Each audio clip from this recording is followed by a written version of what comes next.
Hi friends, welcome to Harshika Mom channel. இன்னைக்கு நம்ம என்ன வீடியோ பார்க்க போறோம்னா கோல்டு காயின் பேஸ்டா ஆர் கோல்டு ஜுவல்லரி பேஸ்டா தான் பார்க்க போறோம். நீங்க இப்போதான் இந்த வீடியோ ஃபர்ஸ்ட் டைம் பார்க்குறீங்கன்னா மறக்காம Subscribe பண்ணி பாருங்க. பக்கத்துல இருக்கிற பெல் ஐகான் டேப் பண்ணீங்கன்னா நான் ரெகுலரா போடுற வீடியோ உங்களுக்கு நோட்டிஃபிகேஷன் வரும். வாங்க வீடியோக்குள்ள போகலாம். இப்போ வந்து நம்ம கோல்டு காயின் பேஸ்டா ஆர் ஜுவல்லரி பேஸ்டான்னு பார்க்குறோம். எதில் லாபம் அதிகம் நமக்கு, எதில் வந்து நஷ்டன்றதை நம்ம ஃபஸ்ட்டு பார்க்க போகிறோம். இப்போ 2024 கோல்டு காயின் வந்து வாங்கி சேர்க்குறவங்களுக்கும் கோல்டு ஜுவல்லரி வாங்கி சேர்க்குறவங்களுக்கு தான் ஒரு கேல்குலேஷனோட நம்ம பார்க்குறோம்.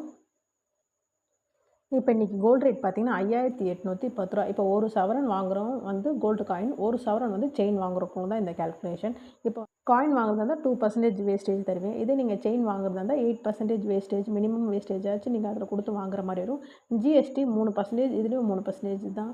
ரெண்டுமே காமன், அது கவர்மெண்ட்டோடது. வாங்குறவங்களுக்கு ஒரு பவுன்னா 8 கிராம் இன்றைக்கி ரேட் பார்த்திங்கன்னா 5810 ரூபா ஆட் பண்ணிங்கன்னா 46,480 ரூபா வருது.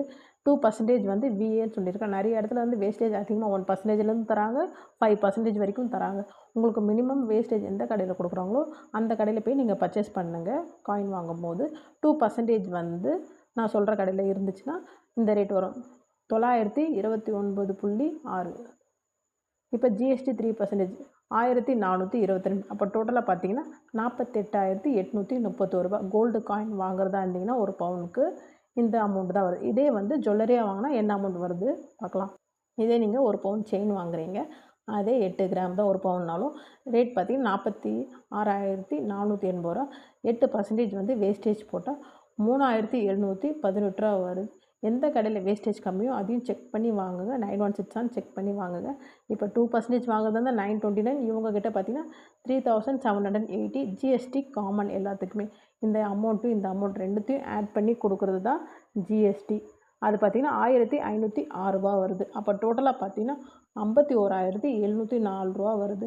இப்போ இதுவும் ஒரு பவுன் தான், இதுவும் ஒரு பவுன் தான். ஆனால் ஏன் டிஃப்ரெண்ட் பார்த்தீங்கன்னா ஜுவல்லரியை வந்து அவங்க மேக் பண்ணுறதுக்காக அந்த வேஸ்டேஜ் சார்ஜ் வந்து அதிகமாகுது. அதனால தான் இது அதிகமாச்சுன்னா ஜிஎஸ்டி அதிகமாகனா டோட்டலும் உங்களுக்கு கூட ஆகுது.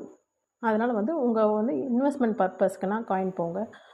ஜுவல்லரி பர்ச்சேஸ் வந்து நம்ம பண்ணி யூஸ் பண்ணுறதா இருந்தால் நீங்கள் காயின் போங்க. ஆனால் காயின் வாங்கி எந்த ஒரு யூஸும் இல்லை அப்படின்னு நினைக்கிறவங்க ஜுவல்லரி வாங்குறீங்க. ஆனால் இதில் வந்து என்ன அட்வான்டேஜ், என்ன டிஸ்அட்வான்டேஜ் பார்க்கலாம். இப்போ ஆஃப்டர் 5 இயர்ஸ்க்கு அப்புறம் வந்து கோல்டு ரேட் வந்து கண்டிப்பாக இன்க்ரீஸ் தான் ஆகும். எப்படி இருந்தாலும் டிக்ரீஸ் ஆகாது. இப்போ கோல்டு வேல்யூ பார்த்தீங்கன்னா அதே வந்து இன்க்ரீஸ் தான் ஆகும், டிக்ரீஸ் ஆகவே ஆகாது. ஆனால் இதே கோல்டு செயின் வாங்கினீங்கன்னா கண்டிப்பாக டிக்ரீஸ் ஆகும். ஏன்னு பார்த்தீங்கன்னா நம்ம வந்து கோல்டு செயினை வந்து யூஸ் பண்ணுவோம், அதில் வந்து டஸ்ட்டு படும், அது ஒன்று. அது இல்லாமல் நீங்கள் யூஸ் பண்ண அது தரம் வந்து கொஞ்சம் குறைஞ்சிக்கிட்டே வரும். அதோட வேல்யூ, தரம் மீன்ஸ் வந்து அதோட வேல்யூ டஸ்ட் எல்லாம் அடையும்னு சொல்லுவாங்க. இதே கோல்டு காயினுக்கு அந்த பிரச்சனையே கிடையாது. கோல்டு வந்து ரேட் வந்து ஃபார் எக்ஸாம்பிள் வந்து ஒரு 5 இயர்ஸ்க்கு அப்புறம் சொல்கிறேன் 7,000 ஆச்சுன்னா அன்றைக்கி வந்து 7,000 × 8 கிராம் போட்டிங்கன்னா 56,000 ரூபா வருது. இதே வந்து அந்த ஒரு பவுன் செயினை நீங்கள் வந்து கேல்குலேஷன் பண்ணிங்கன்னா அந்த செயினை வந்து நீங்கள் வந்து ஃபஸ்ட்டு வாங்கிட்டு நீங்கள் அதை சேல்ஸ் பண்ணாவே அது வந்து ஓல்டுன்னு சொல்லிடுவாங்க ஃபஸ்ட்டு. இது வந்து எக்ஸ்சேஞ்ச் பண்ணுறீங்க அப்படின்னா ஓல்டு ஜுவல்லரியான்னு தான் நம்ம சொல்லுவாங்களே தவிர நியூ ஜுவல்லரின்னு சொல்ல மாட்டாங்க. அதனால் அதிலே வந்து இது ஓல்டுன்னு சொல்லிடுவாங்க. நீங்கள் கொடுத்த வேஸ்டேஜ் எல்லாம் போயிடும். அவங்க வந்து டஸ்ட்டு க்ளீன் பண்ணுறேன்னு சொல்லிட்டு அதில் இருக்கிற அழுக்கு எல்லாம் எடுத்தாங்கன்னா அது ஒரு வேல்யூ குறையும். அப்படி பார்த்தீங்கன்னா மினிமம் வந்து 49,000 தான் வரும். நீங்கள் வாங்குறது 51,000 வாங்குறீங்க, ஆனால் கொடுக்கும் போது 49,000 தான் கொடுப்பீங்க. ஆனால் இதே கோல்டு காயின் வந்து 48,000 ரூபாய்க்கு வாங்குவீங்க, ஆனால் விற்கும் போது 56,000 ரூபாய்க்கு விற்பீங்க. இதுதான் வந்து இதோட அட்வான்டேஜ். வந்து நீங்கள் காயின் வாங்கினா கண்டிப்பாக விலை குறையாது, அதிகமாக வாய்ப்புண்டு. ஆனால் வந்து கோல்டு வந்து வச்சுருந்தீங்கன்னா ஜுவல்லரியாக அதோட விலை வந்து குறையும். ஏன்னா வந்து நம்ம யூஸ் பண்ணுறோன்னு சொல்கிறதுக்காகவும் அது குறையும். அது இல்லாமல் இப்போ கோல்டு காயின் வச்சுருந்தீங்கன்னா ஒரு சின்ன ஸ்பேஸ் இருந்தாவே அதை யூட்டிலைஸ் பண்ணிக்கலாம். ஆனால் வந்து ஜுவல்லரியாக வச்சுருந்தா அதுக்கு வந்து ஸ்பெஷலாக எதனா ஒரு பாக்ஸு, எதனா ஒரு பாக்கெட் வச்சு நீங்கள் வந்து ஒரு இடத்த வந்து ஸ்பேஸ் பண்ணுற மாதிரி வரும்.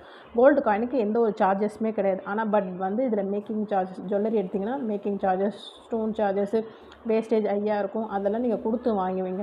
கோல்டு காயின் வந்து பிளெட்ஜ் பண்ண முடியாது பேங்க்லலாம். ஆனால் சில பேங்க்கில் எடுத்துக்கிறாங்க, ஆனால் மோஸ்ட் ஆஃப் பேங்க்கில் வந்து பிளெட்ஜ் பண்ண முடியாது. இதில் ஒரு அட்வான்டேஜ் பார்த்தீங்கன்னா ஜுவல்லரிக்கு கோல்டு ஜுவல்லரி வந்து பிளெட்ஜ் பண்ணலாம். எல்லா பேங்க்லேயும் எடுத்துப்பாங்க. அப்புறம் வந்து சேட்டு கடை அந்த மாதிரி எங்கே வேணால் வந்து ஜுவல்லரி லோன் கொடுக்குற எல்லா இடத்துலையுமே இந்த ஜுவல்லரியை எடுத்துப்பாங்க. இப்போ நீங்கள் இன்வெஸ்ட்மெண்ட் பர்பஸ்க்காக காயின் பண்ணிங்க, காயின் பெஸ்ட்டு. ஆனால் வந்து ஜுவல்லரி பார்த்திங்கன்னா எமர்ஜென்சி டைமில் வந்து நம்ம ரொம்ப யூஸ் ஆகும். நம்ம உடனே கொடுத்து டக்குன்னு நகையை அடமானம் வச்சு கூட நம்ம எதனா ஒரு அர்ஜென்ட்டுக்கு வந்து நம்ம யூஸ் பண்ணிக்கலாம். அந்த விஷயத்தில் பார்த்திங்கன்னா ஜுவல்லரி வந்து ரொம்ப பெஸ்ட்டுன்னு சொல்வேன். எப்பவுமே வந்து ஒரு பொருள் வாங்கும்போது அதை விற்கணுன்ற மைண்டு எப்பவுமே இருக்கக்கூடாது. எப்பவுமே ஒரு இன்வெஸ்ட்மெண்ட் பர்ப்பஸ்க்காக அப்படின்னு நினச்சிங்கன்னா, கண்டிப்பாக அது இன்வெஸ்ட்மெண்ட் பர்ப்பஸ்க்காக தான் வச்சுருக்கணும். அடிக்கடி நகையை வந்து எக்ஸ்சேஞ்ச் பண்ணுறோம், இல்லைனா உடஞ்சிருச்சு அப்படின்னு தூக்கி போட நினைக்காதீங்க. அதை பற்ற வச்சு யூஸ் பண்ண முடிஞ்சால் பற்ற வச்சு பாருங்கள், அது யூஸாக இருக்கும். இந்த வீடியோ உங்களுக்கு பிடிச்சிருந்தா இந்த வீடியோக்கு லைக் பண்ணுங்கள், உங்கள் ஃப்ரெண்ட்ஸ் அண்ட் ஃபேமிலிக்கு ஷேர் பண்ணுங்கள். கண்டிப்பாக சப்ஸ்கிரைப் பண்ணி பாருங்கள். பாய்.